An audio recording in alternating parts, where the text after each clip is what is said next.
There are human beings in this world who do not merely walk through life. They move through consciousness like travelers crossing invisible frontiers. Their senses are not limited to sight or sound or touch. They feel existence the way some people feel weather, sudden shifts in atmosphere, emotional pressure systems forming in a room, the trembling vibration of thoughts unspoken. They are not spectators of reality. They are penetrators of reality. They see beyond the shell of social agreements and into the raw pulse of being itself. Most people live as if life were a costume party where everyone has agreed, without ever speaking about it, to play along with the illusion. You smile, I smile. You ask how I am, I say fine. We nod politely at truths we never touch and laugh at distractions, so we never have to feel the depths beneath our feet. But there are those who were never given the privilege of blindness. They do not drift in the pleasant fog that cushions the ordinary mind. They walk naked through perception, exposed to every detail the world tries to hide under humor, under habit, under chatter and politeness. And what a strange burden it is to see too much, to feel the vibration beneath someone's sentence, to sense sadness sitting quietly behind someone's eyes like a shadow waiting for nightfall, to notice when joy is real and when it is merely a mask, painted bright because the inner room is dark and unvisited. You do not learn this kind of perception. It erupts in you like a second heartbeat. It is not curiosity, it is fate. It is as if consciousness has decided that you will not sleep, not fully, not in the way others do. But the world is terrified of those who see clearly, because clarity disrupts the ritual. Clarity is the uninvited guest who refuses to clap when everyone else applauds the emperor's new attire. And people do not appreciate the disturbance of their dreaming. They have spent years constructing cages that look like comfort, building illusions that look like identity, years performing roles that protect them from the terror of confronting themselves. And you, simply by existing, simply by perceiving, threaten the whole fragile architecture. This is why the sensitive ones often walk alone, not because they dislike people, but because their presence is unsettling to those invested in sleep. You cannot pretend long enough to blend in. You cannot laugh at jokes that are masks for insecurity. You cannot ignore the subtle tremor in someone's voice when they speak a sentence they do not believe. You are not trying to expose anyone. Your very awareness exposes. Like a lantern carried into a dark room, you illuminate what others would rather never see. And so you learn early that seeing too much is dangerous. Not dangerous in the physical sense. No fist will come for you. But in the quiet psychological war that human relationships often become, perception is a threat. You become the mirror people do not want to look into because they fear what will reflect the truth they have spent decades constructing defenses against. They will call you intense, they will call you dramatic, they will call you sensitive, as if sensitivity were a flaw. They will ask why you cannot just let things go, never understanding that you are not holding anything. Things simply land in you. You receive without permission. This is not a gift you asked for, it is a current you were born into. A state of being that refuses to disconnect. When you sense someone's pain, it is not a distant observation. It reverberates in your own chest as if the boundary between self and other dissolves for a moment. But when someone hides sadness behind forced laughter, your heart feels the strain behind the smile. You do not choose to notice. You simply notice. And this strange empathy that feels like a superpower in childhood slowly becomes heavy because you begin to question yourself. You begin to ask, why do I feel what others do not feel? Why do I see what others do not see? Why does truth cut so sharply inside me while others float comfortably through surfaces? You begin to wonder if there is something wrong with you. And society will not reassure you because the sleepy resent the wakeful. They do not say it openly, they simply withdraw. They make you the outsider, the strange one, the one who thinks too much, who reads into everything, who can't just live like everyone else, But how can you? You cannot unknow. You cannot unsee. Awareness, once ignited, does not flicker out to comfort the fragile. It expands, spreading like morning light across the landscape of your mind. And here is where many fall into the abyss, believing they are alone, believing their perception is a defect rather than evolution. There is a unique loneliness reserved for the ones who perceive beneath the surface. It is not the loneliness of lacking company, it is the loneliness of dwelling in a layer of reality others do not access. You speak a different language, though the words are the same. You feel the world in high definition while others operate in muted tones. And you wonder why the weight feels heavier for you, why rooms feel louder, why silence sometimes feels full of voices not spoken aloud. But here is a deeper truth, one that surfaces slowly like a whale rising to breathe. The ones who see deeply often carry the emotional atmosphere of others inside themselves. They are sponges absorbing unsaid pain, quiet despair, suppressed longing. They walk into a room and come out carrying feelings that are not theirs. And if they do not learn boundaries, if they do not learn sacred separation, they dissolve. Imagine spending years not knowing whether the sadness in your chest belongs to you or to the person who sat beside you for 10 minutes. Imagine believing every discomfort you feel is your problem, when in reality you are tuning into frequencies others emit unconsciously. With no instruction manual, you drown in humanity's emotional tide. And here arises the second danger. Not the danger of seeing, but the danger of reacting. For when you perceive pain, the instinct is to fix. When you notice tension, the impulse is to soothe. When you sense someone drowning internally, your heart leaps to throw a rope. But you are not the architect of their awakening. You are not responsible for repairing every broken thing you witness. The river of life does not ask you to rearrange its stones. It asks you simply to notice the current and stay afloat, to see clearly without trying to control everything you see. That is evolution. Anyone can feel deeply, few can feel deeply without drowning. And we must talk about authenticity here, because awareness destroys pretense. The more awake you become, the more allergic you grow to artificial interaction. You cannot force small talk into meaning. You cannot bear relationships built on habit rather than truth. You crave depth not because you enjoy intensity, but because shallow waters suffocate you. You cannot breathe in conversations where souls are absent. You cannot live in spaces where truth is unwelcome. This doesn't make you superior. It makes you sensitive to truth.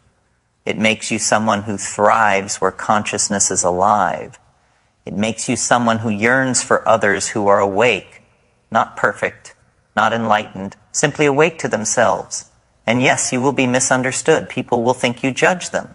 They will think you analyze them. They will think you expect too much. In reality, you simply cannot pretend not to see.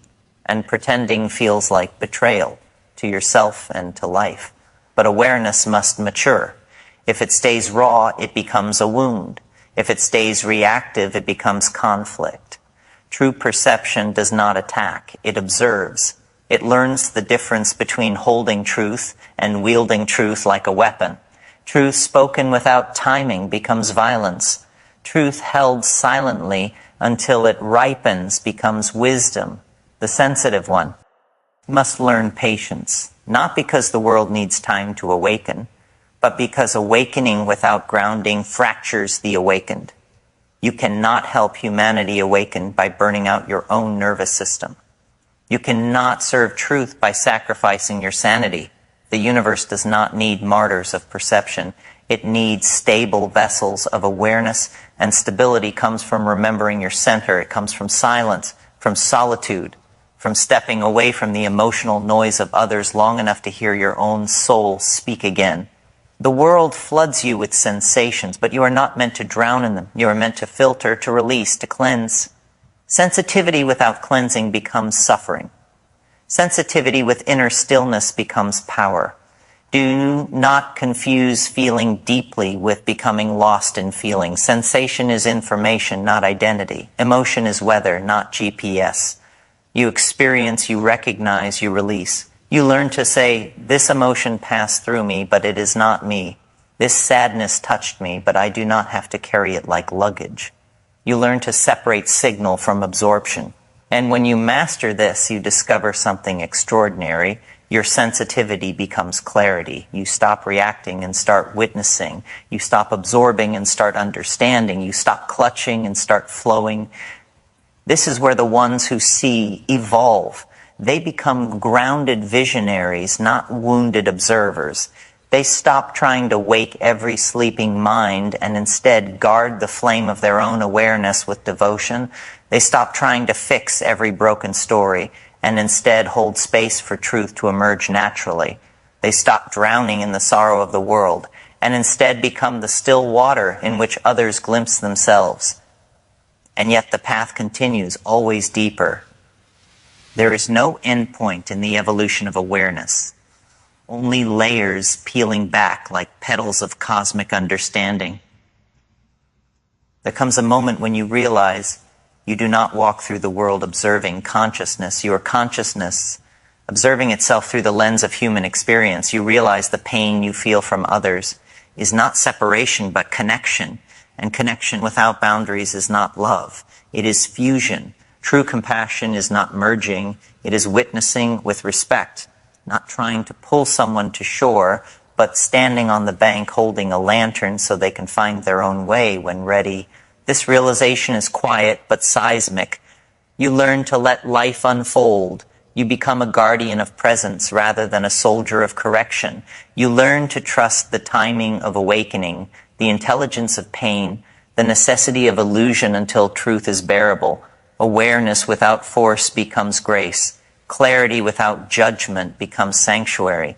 Sensitivity without overwhelm becomes intuition. Sharpened into art, you begin to understand that you are not cursed.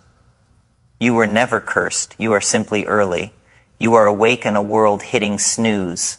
And the universe did not give you perception to punish you. It gave it to prepare you. There is a dawning. There is a shift. Humanity is moving slowly, painfully, awkwardly toward consciousness. And those who see before the rest are not mistakes. They are forerunners. They are the bridge, but every bridge must be anchored. The sensitive must root themselves in their own being so they do not collapse under the traffic of others' emotions. You must learn to feel without identifying, to perceive without absorbing, to sense without carrying. You must learn the sacred art of returning to yourself again and again, like the tide returning to shore. Even now, as these words move through you, some part of you nods in recognition, not because this is new information, but because it is ancient memory. You have always known you were here to witness deeply.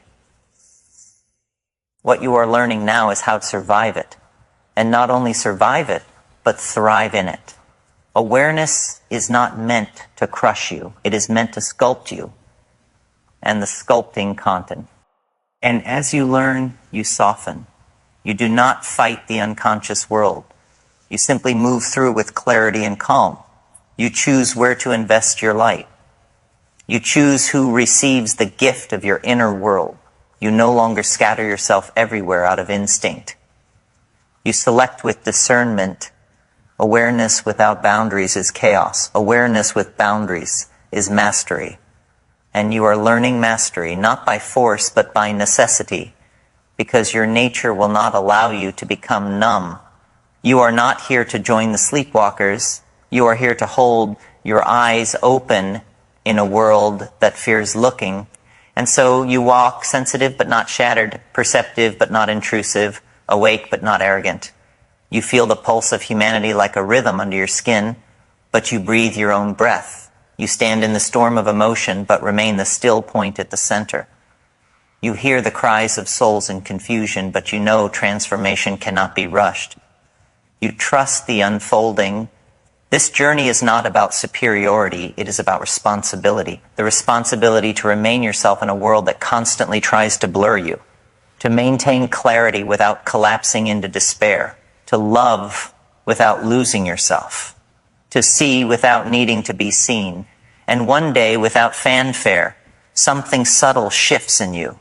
You no longer ask why you are different. You no longer resent the weight of perception. You stop wishing to be ordinary. You realize ordinary was never the assignment. Ordinary was never even possible for you. You were born as a threshold, a doorway between seen and unseen, a traveler between layers of reality, a listener to what others do not hear, a witness to what others do not feel. And so, as you move through this world with the burden and brilliance of perception, there will come a moment, a quiet one usually, when you realize something extraordinary. You never truly wanted to fix the world. You only wanted to understand it. You only wanted to love it in its raw, unfinished state. The suffering wasn't in seeing too deeply, it was in believing depth required correction. But awareness does not demand rescue, it demands presence. It asks you to remain awake even when waking hurts, even when the dreamers around you insist their illusions are safer, prettier, easier to hold than the naked truth of existence. You learn slowly that people do not fear darkness. They fear the light that reveals what the darkness has been hiding. They fear the cracking of their emotional armor. They fear that if they truly felt, everything might come undone. And yet, everything undone is where liberation begins. So you do not preach, you do not push, you do not force. You simply exist as an invitation, a quiet frequency vibrating at the edge of human possibility, a reminder that awareness is not a wound, it is a doorway, a threshold to the deeper layers of being. There will be those who misunderstand you. They will say you think too much, feel too deeply, question too often. They will call intensity a flaw, as though a muted life were a sign of sanity. But intensity is not a flaw. It is life refusing to be lived half asleep. It is spirit refusing to shrink just to fit into a world designed for smaller appetites. If anything, the greatest madness is the normalcy so many cling to, like a child gripping a blanket, terrified of the vastness beyond it.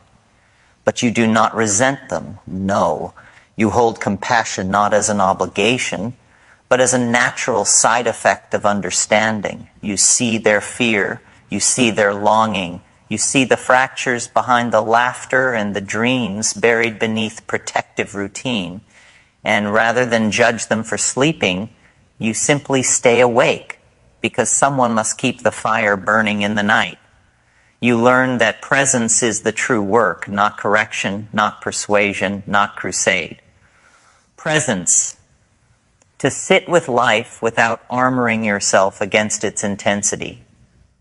To let reality enter you without distortion, without the shield, cynicism or the escape hatch of numbness.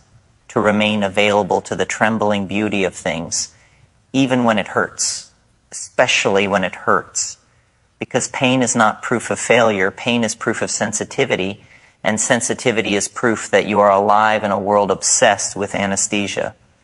Most people do not want truth, they want comfort. And comfort has its place, but it is not where souls grow. Growth happens where certainty dissolves, where identity cracks, where the self trembles beneath the weight of its own awakening. Growth happens at the edge, always at the edge, never in the safe center. And so the path of awareness will take you to cliffs, psychological, emotional, spiritual. You will stand at the precipice of understanding and feel the vastness beneath you. You will feel dizzy. You will feel terrified. You will feel infinite.